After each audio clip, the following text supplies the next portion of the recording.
मुझे शीर्ष नेतृत्व ने अपना आशीर्वाद देकर के जननायक जनता पार्टी की तरफ से सिरसा लोकसभा क्षेत्र से टिकट देकर के सिरसा की जनता के अंदर भेजने का काम किया।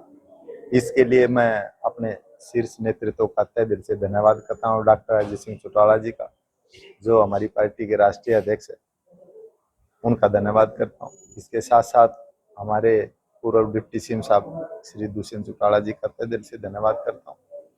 पार्टी के प्रधान महासचिव श्री दिग्विजय सिंह चौटाला जी का तहे दिल से धन्यवाद करता हूँ। बहन नैना चौटाला जी का तहे दिल से धन्यवाद करता हूँ। और हमारे पार्टी के दूसरे जितने भी लीडरान हैं, नेतागण हैं, मैं उनका भी तहे दिल से धन्यवाद करता हूँ। और जो टिकट दे करके मुझे भेजा, मैं सिरसा की जनता को विश्वास दिलाता हूँ कि हर वर्ग का आशीर्वाद लेकर के मैं एमपी के रूप में हिंदुस्तान की सबसे बड़ी पंचायत में जाकर के मैं अपने सिरसा के लोगों की आवाज को बुलंद करने का काम करूंगा। ग्राउंड लेवल पर जेजेपी क्या मुद्दे लेकर चल रही है? ग्राउंड पर लेकर के हमारी पार्टी प्रदेश सत्र के मुद्दे लेकर के चली हुई है, क्योंकि बहुत सी नेशनल पार्टी है, जो नेशनल पार्टी है वो नेशनल स्तर की अपनी बात करेंगे और हमारी पार्टी प्रदेश सत्र की है। तो जो भी हमारे स्टेट के डेवलपमेंट के काम होंगे तो उनको लेकर के हम लोगों के बीच में जाएंगे और उनसे प्रार्थना करेंगे। कितनी बड़ी चुनौती मानते हैं, क्योंकि मौजूदा हालात में बीजेपी ने गठबंधन जेजेपी से तोड़ दिया है जी, और कुछ जगह लोग नाराज भी नजर आ रहे हैं आपसे। जी, वो नाराज तो इसलिए नजर आ रहे हैं लोग, क्योंकि कोई भी जो सरकार होती है तो सबको खुश नहीं किया जा सकता। तो चाहे वो किसान है, चाहे वो आम आदमी है, चाहे वो युवा साथी है, चाहे और दूसरे, तो उनको सबको खुश नहीं किया जा सकता। लेकिन फिर भी हमारे नेता श्री दुष्यंत चौटाला जी ने जो भी प्रदेश सत्र की आवाज होती थी, उस आवाज को विधानसभा में, चाहे वो हमारे बेरोजगार लड़कों की आवाज को उठाने का मुद्दा हो, चाहे लेडीज का 33% देने का मामला हो, या राशन डिपो में लेडीज को आरक्षण देने का मामला हो, बैकवर्ड को 8% देने का मामला हो, तो हर तरफ से हमारे नेता ने आवाज को विधानसभा में उठाने का काम किया। कांग्रेस और बीजेपी के सामने जेजेपी कितना स्टैंड करती है लोकसभा चुनाव के मद्देनजर? ये तो देखो, जिस पार्टी से भी आप लोग बात करेंगे पत्रकार साथी, तो कोई भी अपने आप को किसी भी पार्टी का कैंडिडेट है वो ये नहीं कहेगा कि मैं कमजोर हूँ।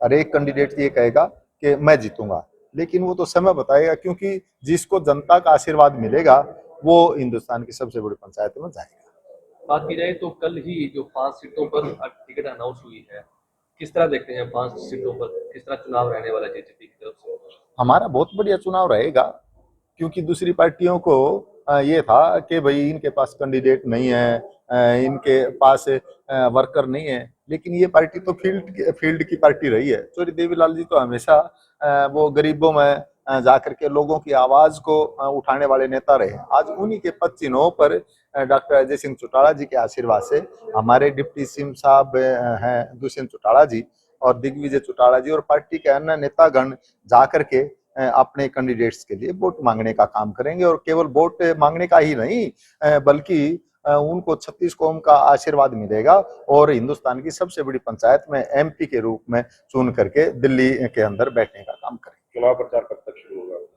हमारा तो आज मैं आया हूँ, मेरी पार्टी के जो भी लीडर हैं, हम बैठ करके पार्टी के जितने भी हमारे सीनियर साथी हैं, तो बैठ करके हम उसमें अपनी जो भी कार्य प्रणाली है हल्कावाइज अपने प्रोग्राम बनाएंगे और प्रोग्राम बना करके हम बहुत जल्दी ही लोगों के अंदर जाने का काम करेंगे। चाबी आपके हाथ में आ गई है, लोकसभा का ताला खुल पाएंगे? बिल्कुल बिल्कुल, पहले भी वो इस बात की आवाज वो हमने उठाने का काम किया। दुष्यंत चौटाला जी के रूप में आप लोगों ने देखा कि हिसार से हमारे नेताजी चुन करके गए, तो उन्होंने जैसे ट्रैक्टर के रूप में जो भी नेशनल स्तर की पार्टी थी, तो उन्होंने टैक्स लगाना चाहा था, तो हमारे नेता ट्रैक्टर को लेकर के हिंदुस्तान की सबसे बड़ी पंचायत में लेकर के गए और उन्होंने आवाज उठाई किसानों की कि अब ये ट्रैक्टर जो है ये किसानों का हथियार है, इसके ऊपर टैक्स ना लगाया जाए और उसको फ्री कराने का काम किया टैक्स को, तो हमारे नेता ने किया।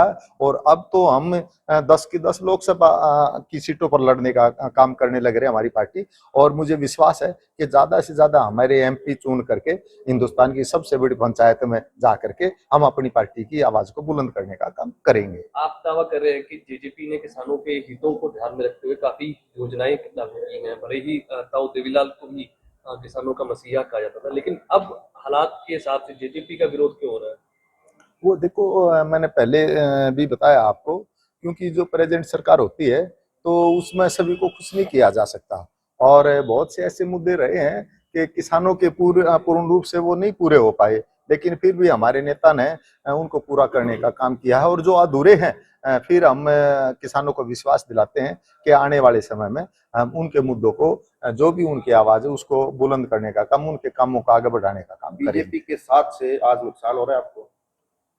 ये तो बीजेपी की उनकी अपनी सोच है, हमारे को कोई नुकसान नहीं है। बल्कि मैं तो इस बात का अपने आप को, हमारी पार्टी को खुशकिस्मती मानता हूं कि उन्होंने हमारे को ये 6 महीने पहले ही अवसर दे दिया लोगों के अंदर जाने का। अगर एट ए टाइम हमारे को अगर ये अवसर देते, पार्टी अगर अलग करने का काम करते, तो शायद हमारे को मौका ना मिलता। लेकिन आज हमारे को 6-7 महीने पहले लोगों के अंदर दोनों पार्टी अलग करके जाने का अवसर दिया है। तो आज हम लोगों के अंदर जाते हैं तो लोग हमारे को ये विश्वास दिलाने लग रहे हैं कि भाई आप कोई बात नहीं, क्योंकि वो उनकी नेशनल स्तर की पार्टी है और हमारी स्टेट लेवल की है। तो इसलिए आप लोगों को हम ताकत दे करके फिर कोशिश करेंगे आप लोगों को आगे भेजने का।